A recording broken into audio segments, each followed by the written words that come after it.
آله وسلم اللهم آمين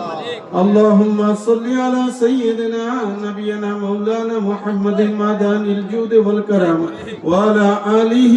وأصحابه وبارك وسلم শাদবাইয়ের বাড়িতে গুলে মদিনা দরবার শরীফের মহান মুর্শিদ কিবলার শরণে আজকের এই আজিমুশান সুন্নি মাহফিল মওলারে সন্ধ্যা থেকে নিয়ে এই পর্যন্ত আল্লাহ ও আল্লাহর রাসূলের শান ও আজমতের কথা ওলি আল্লাহর শান ও আজমতের কথা আমাদের কথা আলোচনা হয়েছে রে মওলা বাবা এর মধ্যে যদি ভুল ত্রুটি বেয়াদবি হয়ে থাকে মেহেরবানি